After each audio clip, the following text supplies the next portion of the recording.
Le tome 6 de la série Jonah de Taimark Le Tan paraît aux éditions Didier Jeunesse le 20 janvier 2016, c'est-à-dire dans 3 jours.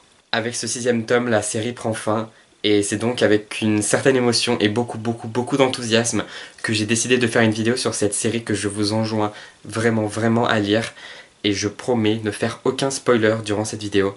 Je parlerai donc de tous les tomes, sans ne révéler trop d'informations sur les 5 qui suivent le premier. J'espère vraiment que vous regarderez la vidéo jusqu'au bout, même et surtout ceux qui n'ont lu aucun tome de la série Jonah, que j'espère convaincre. Quand j'ai reçu le premier tome de Jonah en 2012, la première chose que j'ai pensé, c'est vraiment que c'était un bel objet. C'est quelque chose, alors même que j'étais pas encore en études métier du livre, c'est quelque chose que j'ai ressenti, que j'ai apprécié et qui m'a donné envie de me plonger dans cet univers. Les premières choses que j'ai pensées pendant et après la lecture du roman, c'est que c'est un roman vraiment passionnant, vraiment prenant, doux, original, revigorant. Ce premier tome n'a pas été un coup de foudre, mais c'était le début d'une grande histoire d'amour entre cette série et moi. J'ai donc attendu avec beaucoup d'impatience le tome 2, que j'ai réussi avec beaucoup de joie, que j'ai dévoré avec beaucoup d'enthousiasme. Et waouh! Jonah, c'est une saga passionnante, dynamique, prenante, énergique, et tellement pleine de joie, d'espoir, d'optimisme et de lumière, que c'est comme si la saga était un immense sourire et que chaque page de chaque tome de la saga était une dent de ce sourire. Si vous voulez des bouquins qui se disent d'une traite, dans lesquels on se sent bien, dont on ressort joyeux et plein d'énergie pour affronter chacune de nos journées, franchement, lisez Jonas. C'est quand le tome 3 de la saga est sorti que mon histoire avec cette saga a commencé à changer un peu. En fait, les éditions Didier Jeunesse m'ont contacté pour que j'anime la page Facebook de la saga. Ils avaient aimé le ton de mes chroniques, ils avaient aimé mon enthousiasme, et moi j'adorais la saga. C'était déjà vraiment, avec seulement 2 tomes, j'avais déjà envie de dire à tout le monde, mais lisez-les, c'est le début d'une saga française de qualité et vraiment prenante. Et je tiens à préciser que même si j'ai animé cette page Facebook, même si j'ai eu avec Jonah et avec Didier Jeunesse une histoire très particulière qui était tant personnelle, littéraire que professionnelle, ça veut pas dire que je n'ai pas aimé sincèrement la saga, que je n'ai pas promu sincèrement la saga, que je n'en ai pas parlé avec toute honnêteté sur le blog et sur la chaîne. Et voilà, ce tome 3, pour moi, a vraiment confirmé le talent de l'auteur, la qualité de la saga. Et Jonas, c'est une galerie immense de personnages, tous aussi riches les uns que les autres, tous aussi attachants, qui ont tous leurs failles, leurs défauts, leurs qualités, leurs lumières. Et pourtant, cette galerie n'est pas du tout complexe, on ne s'y perd pas, c'est porté avec une construction très efficace. Vraiment, c'est hyper impressionnant à quel point l'auteur arrive avec des dizaines de personnages, avec des dizaines de chapitres courts, différents, dans des endroits différents. Avec tout ça, voilà, même moi quand j'en parle, je m'y perds. Avec tout ça, l'auteur arrive à faire un bouquin, une saga hyper efficace et qu'on lit sans s'y perdre, et c'est hyper passionnant.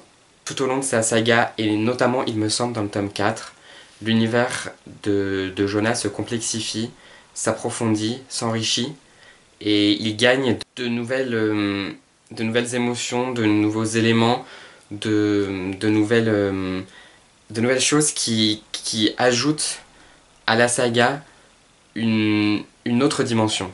Dans ce tome 4, on en apprend plus sur Jonah, on en apprend plus sur ses origines. En même temps, pendant toute une partie, on est juste avec lui. La construction change un peu, se renouvelle.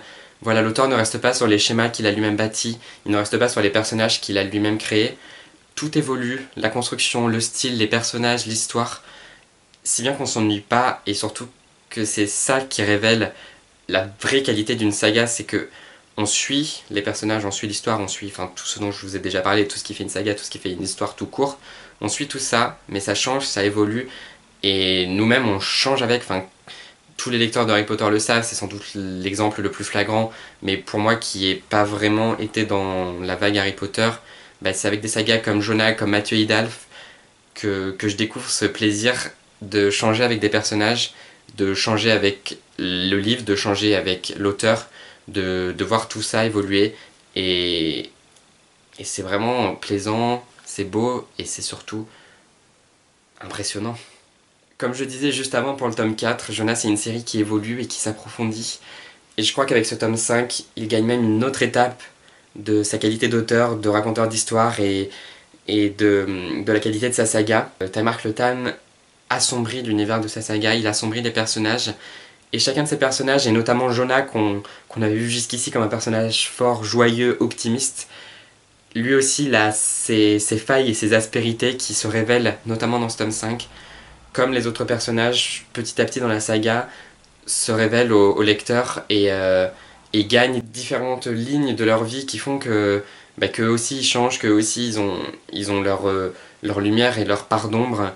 Et puis après avoir passé tant de temps sur la Terre dans ce tome 5, on finit sur l'océan avec des pirates, des tempêtes, des créatures. C'est aussi ça, Jonah, même si ça se complexifie, que ça s'enrichit, que c'est émouvant, c'est un souffle d'aventure qui vous prend, qui vous embarque, et waouh, on est trop à fond dedans quoi.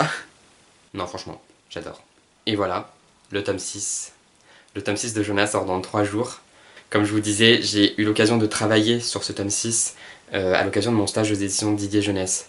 Mais il faut savoir que je restais avant tout un stagiaire, que je restais avant tout un lecteur de Jonah, et que tout éditeur de toute façon reste un lecteur, et que la première lecture que j'ai eue de Jonah, c'était plus ou moins une lecture de lecteur.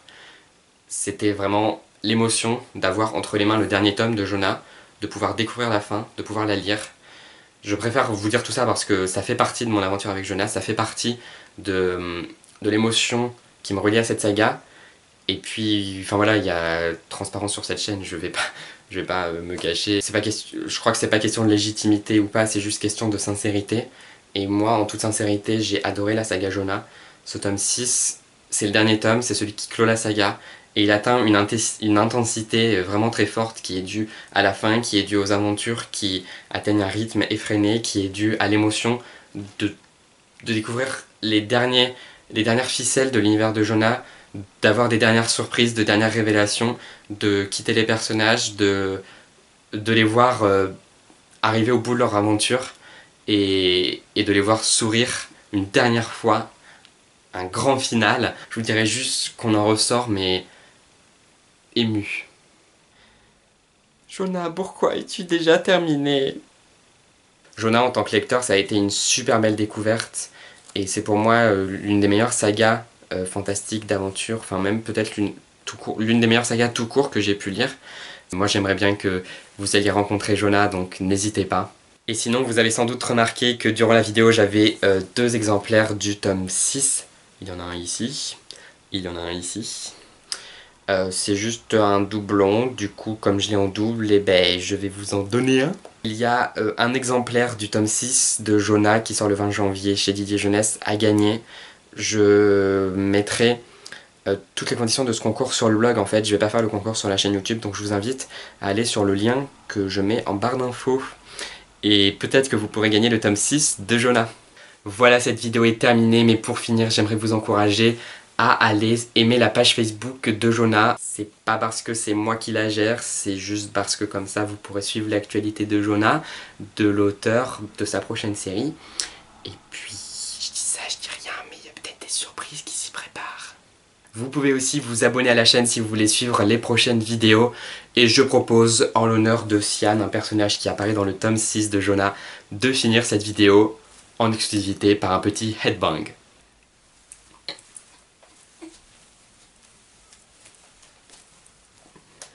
Au moment où sa mère avait franchi la frontière qui sépare le monde des vivants de celui des ténèbres, Jonah avait senti, au plus profond de son être, une vague de froid l'envahir.